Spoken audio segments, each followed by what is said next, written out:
Hello guys, welcome to my new channel Bright Academy one step forward. My name is Rajan Kumar Chaudhary. आज का जो हमारा discussion है probability lecture number 5 part 2। Yes, इससे पहले मैंने पार्ट 1 में कुछ बेसिक डेफिनेशन प्रोबेबिलिटी से रिलेटेड जो भी करवाया था, ठीक है। उसमें कुछ डेफिनेशन छूट गए थे जो कि इस वीडियो में मैं कवर करूँगा, ठीक है।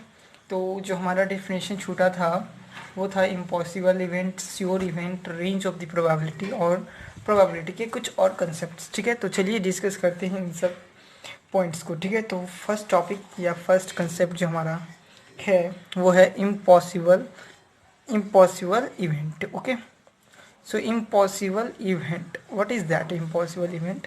मतलब ऐसा event, the event that has no chance of occurring. पहले डेफिनेशन लिख देता हूँ मैं यहाँ पर। The event that has no chance of occurring, ठीक है। इसका मतलब क्या हो रहा है, मतलब ये क्या कह रहा है, इस डेफिनेशन से क्या हमें मिल रहा है, ठीक है।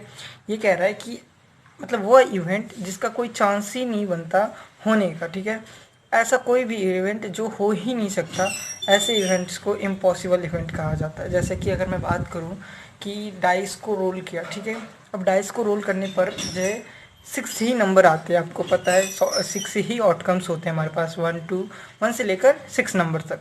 लेकिन अगर आपसे पूछा जाए कि 7 आने की प्रोबेबिलिटी क्या है तो 0 होगा, यानी वो मतलब इम्पॉसिबल इवेंट है, वो ये पॉसिबल हो ही नहीं सकता क्योंकि 7 नंबर डाइस पर होते ही नहीं है, ठीक है।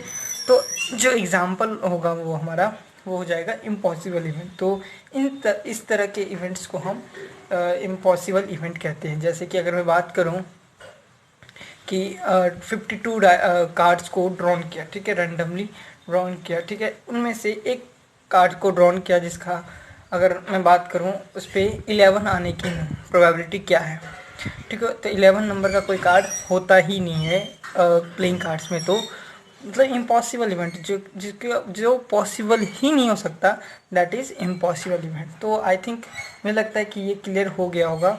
तो इसका जो probability of any event which is equal to 0, ठीक है। अगर ये कंडीशन कहीं पर है तो यानी ये कंडीशन किसको रिप्रेजेंट करता है, इम्पॉसिबल इवेंट को, ठीक है। इसी तरह से अब हमारा अपोजिट आता है, इसके अपोजिट डेफिनेशन है वो है श्योर इवेंट, ठीक है। इसमें हमें इम्पॉसिबल मतलब इम्पॉसिबल इवेंट जो हो ही नहीं सकता, पॉसिबल ही नहीं है। श्योर इवेंट जिस पे हमें 100% श्योरिटी है कि यस ये तो होना ही है, ठीक है, ये तो होना ही है। तो ऐसे इवेंट्स को हम श्योर इवेंट कहते हैं। तो अगर हम डेफिनेशन की बात करें तो चलिए डेफिनेशन लिखते हैं।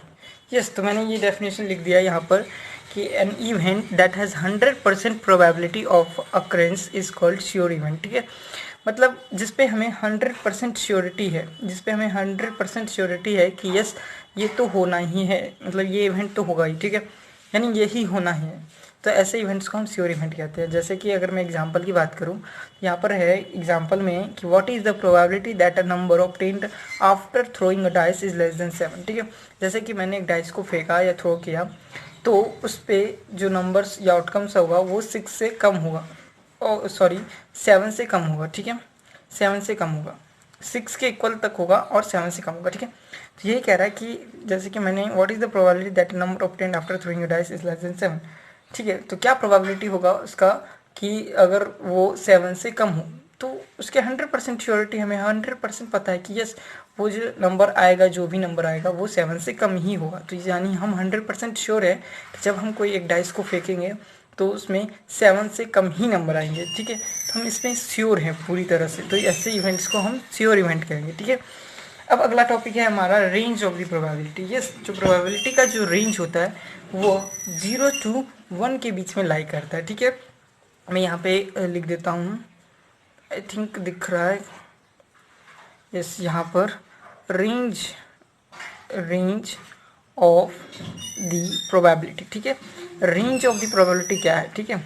रेंज ऑफ द प्रोबेबिलिटी इस ये जो लाई करता है, प्रोबेबिलिटी लाई बिटवीन, लिख देता हूँ, प्रोबेबिलिटी लाई बिटवीन 0 and 1, ठीक है।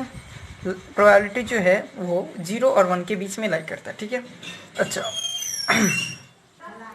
जो प्रोबेबिलिटी जो रेंज है प्रोबेबिलिटी का वो 0 और 1 के बीच में लाई करता है। किस तरह से, देखिए कि प्रोबेबिलिटी ऑफ इवेंट, ठीक है, वो 1 के इक्वल भी होगा और 0 के भी इक्वल होगा, और इन दोनों के बीच में, जो इन दोनों के बीच में होगा वो फ्रैक्शनल वैल्यूज होगा, फ्रैक्शनल वैल्यूज, ठीक है। दीज आर फ्रैक्शनल वैल्यूज, ठीक है, फ्रैक्शनल वैल्यूज, ठीक है, ये फ्रैक्शनल वैल्यूज होगा, ठीक है, मतलब 1 से छोटा होगा, 0 से बड़ा होगा, ठीक है। अच्छा, ये किस केस में होगा? जब हमारा इम्पॉसिबल इवेंट हो, ठीक है, ये मैंने बता दिया हूँ। अच्छा, ये कब होगा? जब हमारे पास श्योर इवेंट हो, ठीक है, जहाँ पर हमें 100% श्योरिटी हो कि यस यही होना है, तो श्योर इवेंट का हम ये भी लिख सकते हैं यहाँ पर कि श्योर इवेंट का जो प्रोबेबिलिटी है वो 1 होता है, ठीक है, 1, ठीक है। तो आई थिंक ये भी पता चल गया रेंज कहाँ से कहाँ लाई कर रहा है, श्योर इवेंट के बारे में आपको पता चल गया है और इम्पॉसिबल इवेंट के बारे में पता चल गया। अच्छा, एक फॉर्मूला जो कि मैं पार्ट 1 में भूल गया था, तो उसको यहाँ पर क्लियर कर देता हूँ। तो यस, ये मैं बताना भूल गया था, ठीक है। So probability of any event, ठीक है, is the number of favourable outcome upon में टोटल नंबर ऑफ आउटकम्स, ठीक है। फेवरेबल आउटकम्स मतलब ऐसे कंडीशंस आपको क्वेश्चन में गिवन होंगे जिस हिसाब से आपका फेवरेबल आउटकम बनता है, ठीक है। और टोटल आउटकम जो भी आपका कंडीशन होगा या जो भी क्वेश्चंस में गिवन होगा उसके हिसाब से टोटल आउटकम्स बनेगा। जैसे कि अगर मैं बात करूँ यहाँ पर डाइस दे दिया जाए तो आपका आउटकम 6 बनेगा। अगर पेयर ऑफ डाइस दे दिया जाए तो 36 बनेगा। अगर प्लेइंग कार्ड से रिलेटेड दे दिया जाए तो 52 बनेगा, ठीक है। तो ये डिपेंड करता है क्वेश्चंस के कंडीशंस पर, ठीक है। और फेवरेबल आउटकम्स भी कंडीशन पे ही डिपेंड करता है कि अगर बोला जाए कि इवन नंबर आने वाले कितने नंबर होंगे डाइस पर, तो वो कंडीशन के हिसाब से आपका फेवरेबल आउटकम बनेंगे, फेवरेबल केसेस बन जाएंगे, ठीक है। तो ये एक हमारा मेजर फॉर्मूला है किसी भी प्रोबेबिलिटी को सॉल्व करने का कि number of favourable outcomes upon में टोटल आउटकम्स, ठीक है।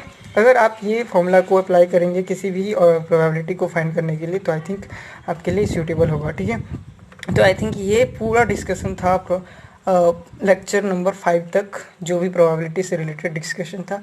एक टॉपिक और छूट गया है जिसमें हम करेंगे लीप ईयर से रिलेटेड कंसेप्ट और बॉल से related concept. After that I will upload a question paper, then I will solve the solution, ठीक है।